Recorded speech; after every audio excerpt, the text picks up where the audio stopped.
L'histoire commence dans une partie de San Francisco appelée Chinatown. De nombreuses familles asiatiques y vivent, y compris Jason et sa mère, Yoon Wang. Jason et sa mère avaient déménagé en Amérique dans l'espoir d'une vie meilleure, mais ils étaient toujours pauvres. Peu importe à quel point ils travaillaient dur, rien ne semblait aller comme ils le voulaient. Désespérés, ils décidèrent de prendre des risques et commencèrent à tromper les gens. Jason utilisait son allure et ses mains rapides pour duper des femmes solitaires dans les casinos et leur prendre de l'argent. Sa mère, Yoon Wang, faisait semblant d'aimer des hommes riches et âgés pour leur soutirer de l'argent également. À Chinatown, il y avait un grand magasin appartenant à un homme nommé Andy. Jason et sa mère logeaient chez Andy depuis longtemps. Bien qu'Andy ait un grand magasin, il n'était pas riche. Chaque mois, il devait rembourser beaucoup d'argent à la banque, une somme bien supérieure à ce que lui rapportait son commerce. Un jour, les amis de Jason vinrent le voir.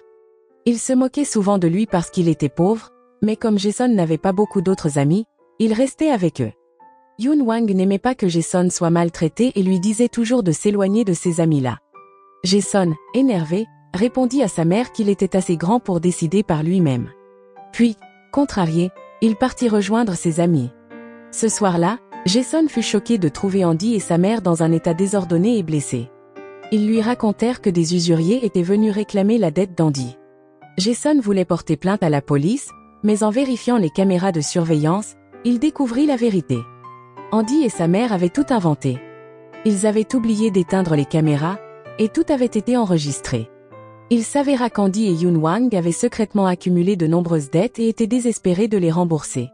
Mais comme ils étaient habitués à tromper les gens, Yoon Wang élabora rapidement un plan astucieux. Cette fois, elle visa une femme riche de Taïwan nommée Madame Apple, propriétaire de l'entreprise de céramique la plus prospère d'Asie.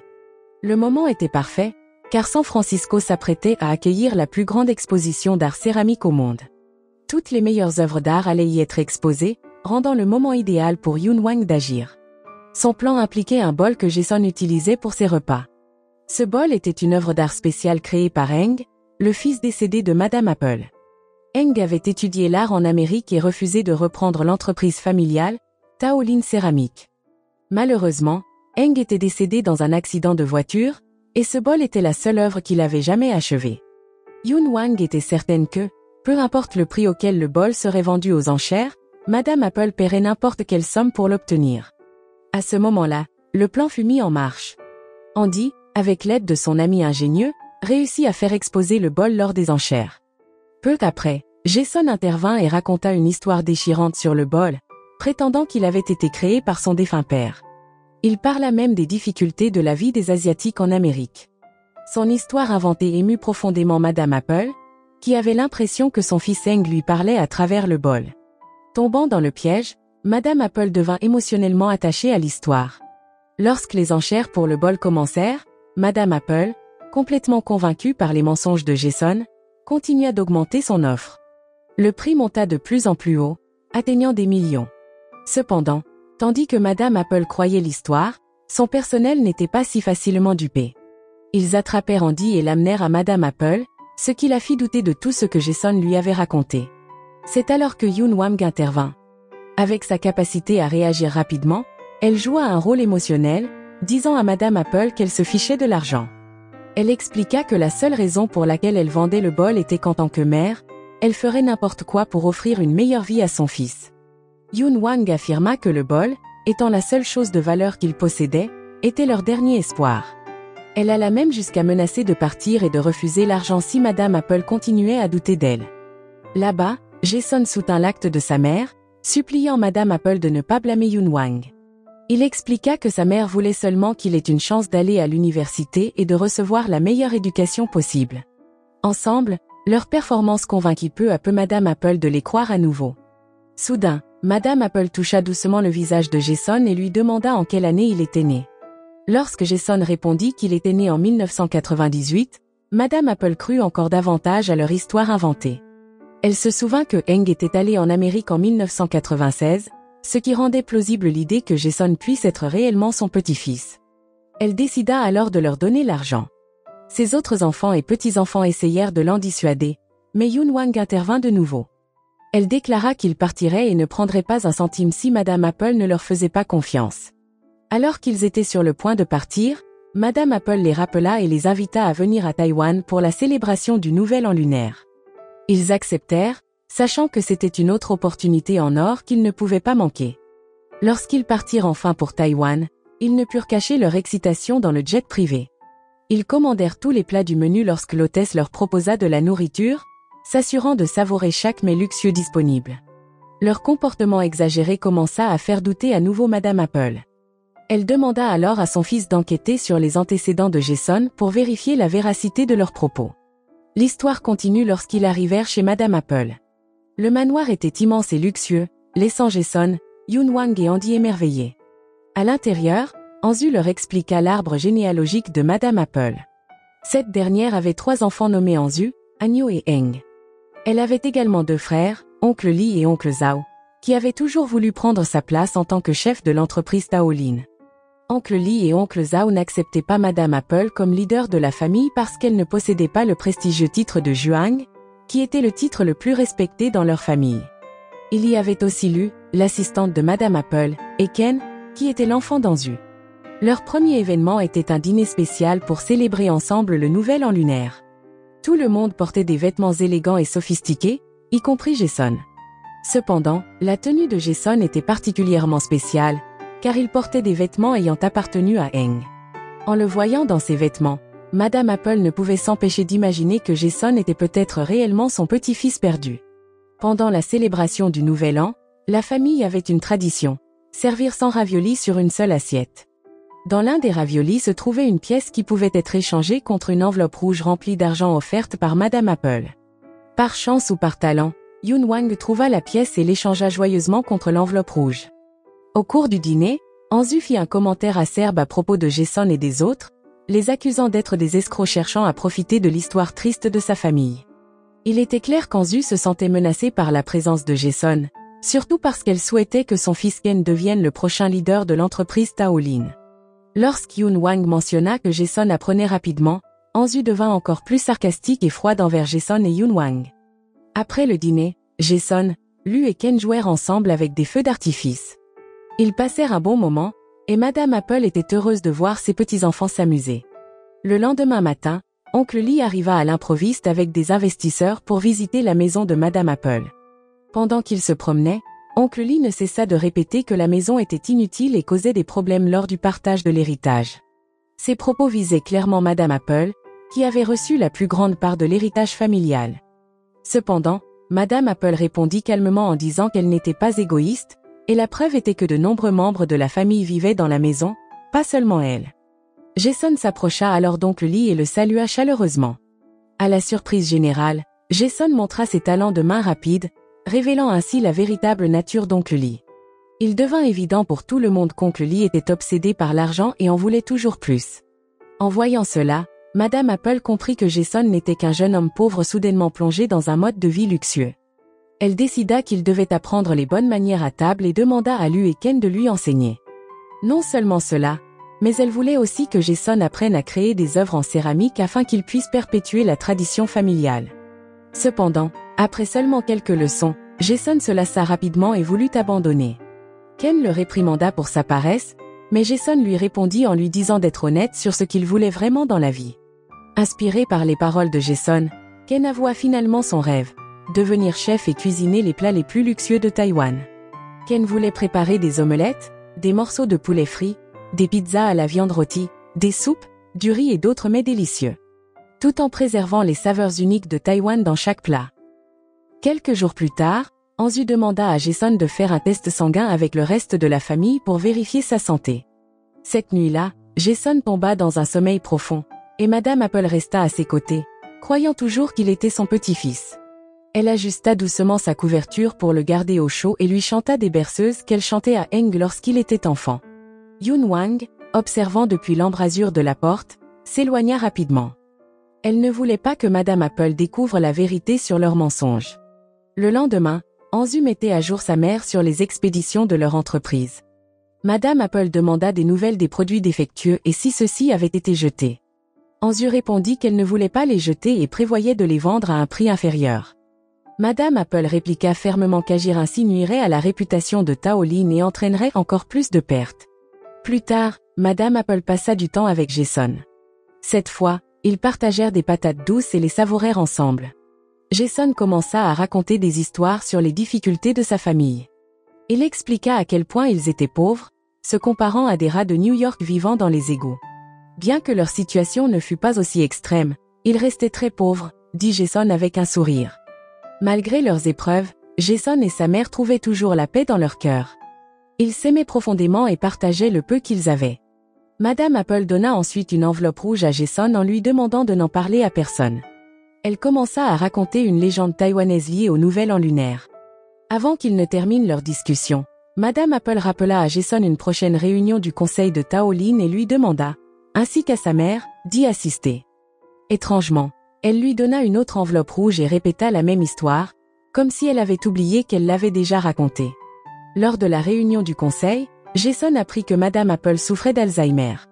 Oncle Lee remit même en question sa capacité à diriger la réunion à cause de sa condition. Se sentant offensée, Madame Apple demanda à Jason d'expulser Oncle Lee de la réunion. Cependant, Jason se figea soudainement, semblant faible et incapable de lever la tête. Après un moment, Jason se leva, sa voix plus grave que d'habitude. Il commença à remercier Oncle Lee et Oncle Zhao pour avoir bien pris soin de Madame Apple et leur dit qu'ils pouvaient prendre leur retraite sans s'inquiéter de l'avenir de Taolin. Puis, Jason prit les mains d'Anzu et d'Agneau et leur demanda d'arrêter de se disputer si souvent avec Madame Apple. En voyant Yun Wang, Jason s'agenouilla, remerciant sa mère pour tout ce qu'elle avait fait et disant qu'il n'arrivait pas à croire qu'elle était allée aussi loin avec lui. Se relevant, Jason déclara « Mon enfant est revenu, et l'héritage familial peut continuer. » Il serra Madame Apple dans ses bras et l'appela maman. Il s'avéra que Jason faisait semblant d'être possédé par l'esprit de Heng, trompant tout le monde dans la salle. La réunion fut reportée à cause de ce qui s'était passé plus tôt. Une fois Jason revenu à lui, Andy loua son impressionnante performance lors de la réunion. Yun Wang arriva peu après et complimenta également Jason pour son jeu d'acteur. Cependant, elle lui rappela rapidement que leur objectif principal était de récupérer l'argent provenant de la vente du bol de Heng. À sa grande surprise, Jason refusa. Il avoua qu'il se sentait à l'aise avec les gens ici et qu'il ne pouvait pas se résoudre à prendre l'argent de Madame Apple. Yun Wang et Andy furent furieux. Ils insistèrent pour que Jason prenne l'argent ou accepte de devenir le prochain dirigeant de Taolin. Frustré, Yun Wang s'éloigna, refusant d'écouter tout ce que Jason avait à dire tant qu'il ne suivait pas ses ordres. Le lendemain, Ken demanda à Jason de s'occuper d'une tâche pour lui, vendre les assiettes défectueuses que sa mère voulait se débarrasser. Sans hésiter, Jason lança une session en direct sur TikTok pour vendre les assiettes. La vidéo devint virale, mais cela mit Madame Apple en colère. Son état s'aggrava soudainement, et elle se mit à appeler Heng dans sa confusion. Jason ne voulait pas s'impliquer davantage dans ce tissu de mensonges, mais Agneau le tira vers Madame Apple. L'étreinte chaleureuse de Madame Apple et l'amour dans ses yeux montrèrent à quel point Heng lui manquait. La présence de Jason apporta un petit réconfort à son cœur solitaire, même si tout était basé sur un mensonge. Le lendemain, la situation se compliqua encore lorsque Jason découvrit que sa mère et Andy avaient quitté Taïwan pour retourner en Amérique. Lui le savait mais n'avait pas le droit de le dire à Jason. Maintenant, Jason était complètement seul à Taïwan. Pendant ce temps, Anzu restait concentré sur son objectif de faire de Ken l'héritier de l'entreprise Taolin, avec l'aide de l'oncle Lee. Anzu en profita même pour insulter Jason, le traitant de pauvre et de fardeau. Jason ne répondit pas, il se contentait de penser à sa mère et à leur vie simple, sans culpabilité. Cette nuit-là, Jason alla voir Madame Apple pendant qu'elle dormait. Il admit qu'il n'était pas le fils de Heng et que l'histoire autour du bol d'art de Heng était complètement fausse. Mais au lieu de comprendre, Madame Apple fut à nouveau confuse, appelant sans cesse le nom de Heng. Avec le temps, l'attitude de Jason changea. Alors qu'il prévoyait initialement d'escroquer la famille, il voulait maintenant sauver Taolin des manipulations de l'oncle Lee. Anzu changea également de camp pour soutenir Madame Apple, ce qui donna à Jason l'espoir qu'ensemble, ils pourraient réussir lors de la prochaine réunion du conseil. Peu après, Jason, Lu et Ken décidèrent de s'adresser aux deux plus grands investisseurs de Taolin. Ils expliquèrent l'état actuel de Madame Apple et demandèrent leur soutien pour le vote à venir. Ils espéraient que les votes des investisseurs suffiraient à empêcher l'oncle Lee de prendre le contrôle de Taolin. La réunion du conseil reprit, même si Madame Apple était toujours malade et incapable d'y assister. Jason se sentait confiant que leur vote serait suffisant pour stopper l'oncle Lee. Cependant, ce dernier agit rapidement en proposant un changement immédiat de direction. Anzu, quant à elle, maintint son plan initial en poussant Ken à devenir le prochain dirigeant de Taolin. Avec seulement 5 membres à la réunion, un vote de plus suffirait pour assurer la direction à Ken. Anzu pressa Ken de voter pour lui-même, mais Ken refusa. Il resta ferme, affirmant qu'il ne voulait pas diriger l'entreprise parce qu'il voulait suivre son rêve. De manière inattendue, l'oncle Lee se leva et présenta des preuves exposant les mensonges de Jason. Il révéla la longue liste de crimes de Jason et Yun Wang en Amérique, montrant les casiers judiciaires à tout le monde dans la salle. Mais Agno, voyant les véritables intentions de l'oncle Lee, décida de ne pas laisser Anzu se laisser entraîner dans ses plans. Au lieu de cela, Agno choisit de soutenir Jason, Lu et Ken. Quelques instants plus tard, l'oncle Zhao entra dans la salle, accompagné, à la surprise générale, de Yun Wang. Il s'avéra que Yun Wang n'était pas retournée en Amérique. Elle était allée voir l'oncle Zhao. Sachant que l'oncle Zhao avait toujours suivi les ordres de l'oncle Lee, Yun Wang le convainquit de prendre sa propre décision. Pour la première fois, l'oncle Zhao s'affirma et choisit de soutenir Jason. Peu de temps après, Madame Apple apparut et annonça qu'elle démissionnerait pour confier sa position à Anzu. Les autres membres du conseil approuvèrent rapidement, faisant officiellement d'Anzu la nouvelle dirigeante de Taolin. Submergée par l'émotion, Anzu se mit à pleurer. Elle s'était battue pour protéger la position de sa mère face à l'oncle Lee, mais maintenant sa mère lui confiait volontiers ce rôle avec amour et confiance. Anzu ne cessait de s'excuser auprès de sa mère, se sentant coupable de la manière dont elle l'avait traité ainsi que le reste de la famille. Plus tard, Madame Apple présenta Anzu et Agno aux figures clés de l'entreprise. Anzu dirigerait Taolin, tandis qu'Agno prendrait le poste de directeur financier. Madame Apple révéla que ses décisions avaient été influencées par les conseils qu'elle avait reçus de Yun Wang plus tôt. Bien que Madame Apple ait d'abord voulu que Jason devienne son successeur, Yun Wang avait suggéré le contraire. Yun Wang voulait que Jason soit libre et qu'il ne soit pas lié à l'entreprise. À ce moment-là, Madame Apple était perplexe face aux actions de Yun Wang. Même si Yun Wang lui avait menti, le test ADN que Madame Apple avait secrètement effectué lors de l'examen sanguin familial montrait une correspondance, prouvant que Jason partageait les gènes de la famille. Cependant, Jason ne connaissait pas cette vérité. Même lorsque Yun Wang et Andy se préparaient à partir, Jason ignorait toujours sa véritable connexion avec la famille. Peu après, Ken remit à Yun Wang un chèque d'une valeur 10 fois supérieure à celle qu'elle avait initialement demandée alors qu'il se préparait à partir. Yun Wang insista pour que Ken donne aussi à Jason une enveloppe brune. À la surprise générale, l'enveloppe contenait l'acte de naissance de Jason. Il révélait que Jason était bien le fils de Heng et de sa mère, Ming Chao. Cependant, la mère de Jason était partie peu après sa naissance, laissant Heng élever Jason seul. Autrefois, Heng, ne sachant pas comment s'occuper d'un bébé, avait du mal même avec des choses simples comme choisir le lait pour Jason. Pendant cette période, il rencontra Yun Wang, qui fuyait après avoir commis une escroquerie. Leurs chemins se croisèrent, et ils devinrent proches, se soutenant mutuellement. Malheureusement, leur temps ensemble fut écourté lorsqu'Heng mourut tragiquement dans un accident. Malgré cela, Yun Wang n'abandonna pas Jason. Elle s'occupa de lui, l'élevant depuis qu'il était bébé jusqu'à ce qu'il devienne la personne qu'il était maintenant. Maintenant, Yun Wang dit à Jason que son rôle dans sa vie était terminé.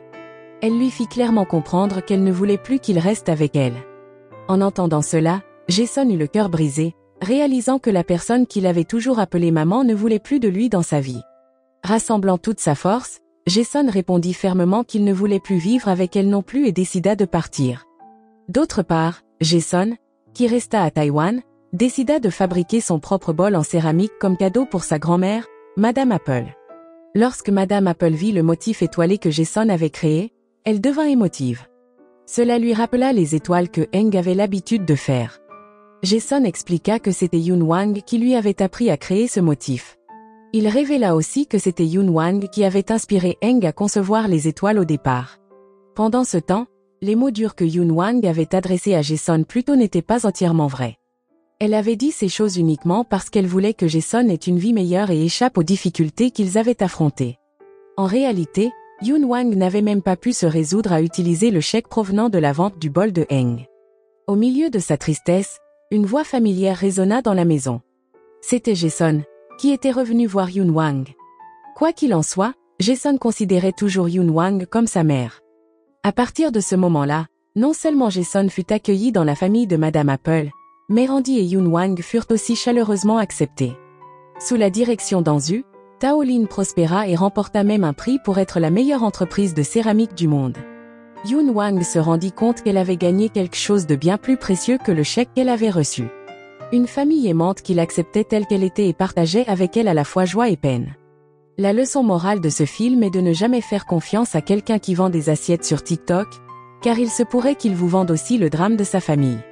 Et rappelez-vous, prétendre être possédé peut vous valoir un câlin, mais ça ne réparera pas votre vie.